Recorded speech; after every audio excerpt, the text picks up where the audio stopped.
സുരക്ഷിതമാക്കാം എന്നെനിക്ക് നിങ്ങളോട് ഇന്ന് പ്രോമിസ് ചെയ്യാൻ കഴിയുന്നത് എനിക്ക് ചുറ്റുമുള്ള വർക്ക് സ്പേസ് മാത്രമാണ്. പക്ഷെ എനിക്ക് ചുറ്റുമുള്ള വർക്ക് സ്പേസ് ഞാൻ സുരക്ഷിതമാക്കും. അതിനപ്പുറത്തേക്ക് ഞാൻ ഇതിലൊന്നും ഇൻവോൾവ് ആകില്ല എന്ന് പറയുന്നിടത്ത് തീരുന്നതല്ല ഞാൻ ഉൾപ്പെടെയുള്ള ആൾക്കാരുടെ ഉത്തരവാദിത്വം.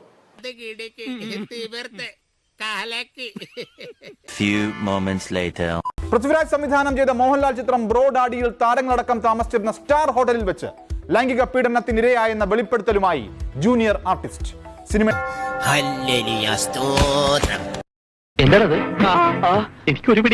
അസിസ്റ്റന്റ് ഡയറക്ടറായ കൊല്ലം സ്വദേശി മൻസൂർ റഷീദ് മയക്കുമരുന്ന് കലർത്തിയ ശീതളപാനീയം നൽകി മയക്കി ലൈംഗിക പീഡനം നടത്തിയെന്നാണ് ഇവരുടെ ഞെട്ടിക്കുന്ന തുറന്നു പറച്ചിൽ.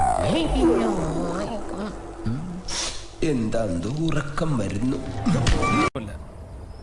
കണ്ടറിയണം കോശി, നിനക്കെന്താ സംഭവിക്കാതെ. 2023 ഹൈദരാബാദ് പോലീസ് ഇതുമായി ബന്ധപ്പെട്ട ഇവർ പരാതി നൽകിയിരുന്നു. സംഭവം നടന്ന ശേഷം പൃഥ്വിരാജിന്റെ മാനേജറോടക്കം പരാതി പറഞ്ഞിട്ടും എമ്പുരാൻ എന്ന ചിത്രത്തിന്റെ ആദ്യ ഷെഡ്യൂളിൽ പ്രതിയെ ഉൾപ്പെടുത്തിയെന്നും ആരോപിക്കുന്നു. ഞാനെന്നെ പറഞ്ഞില്ല, പറഞ്ഞൂടായിപ്പാണ്. കംപ്ലീറ്റ് കള്ളത്തരവും കയ്യോടെ പിടിച്ചു അല്ലേ? ഇങ്ങനത്തെ ഒരുത്തനെയാണല്ലോടോ ഞാൻ ചേട്ടാന്നും വിളിച്ച് ഇത്രയും നാളും പുറകെ നടന്നത്. സ്പ്രൈറ്റ് ഒഴിച്ച് എനിക്ക് തന്നു. എനിക്കങ്ങനെ സംശയമൊന്നും തോന്നിയില്ല. ഞാൻ ആ സ്പ്രൈറ്റ് കുടിച്ചു. കഴിഞ്ഞപ്പോഴത്തേക്ക് പെട്ടെന്ന് എനിക്കൊരുമാതിരി തലകറക്കോ ഈ സോപ്പ് വെള്ളം കുടിച്ചൊരു ഫീലും ഭയങ്കര ഒരു വിറവല് പോലെ വന്നു.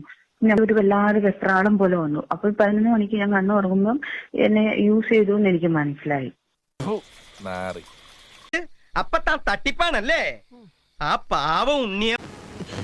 ഞാനൊരു സത്യം പറഞ്ഞ് വിശ്വസിക്കൂ? എന്നാ എനിക്കത് ഓർമ്മയില്ല. പൃഥ്വിയുടെ നിയന്ത്രണത്തിലുള്ള വർക്ക് സ്പേസിലാണ് ഇതൊക്കെ സംഭവിച്ചതെന്നതാണ് അതിഗുരുതരമായ ആരോപണം.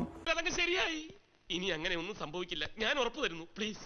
താൻ പറയുന്നത് പന്നി എന്തൊക്കെയായിരുന്നു? തള്ളു വില്ലാളി വീരനാണ്, വിക്രമാദിത്യ വരഗുണനാണ്, എന്റെ ഉമ്മുമ്മയുടെ 16 അതാണ് ഇവിടെ ഏറ്റവും പ്രാധാന്യം അർഹിക്കുന്ന പരാമർശം. ഞാനിതിലില്ല എന്ന് സ്ഥാപിക്കുന്നിടത്ത് തീരുന്നില്ല എന്റെയോ നിങ്ങളുടെയോ ഉത്തരവാദിത്വം. രണ്ടും കൂടി ഒരുമിച്ച് വേണ്ട. ഞാൻ പോകുന്നു. Bye bye.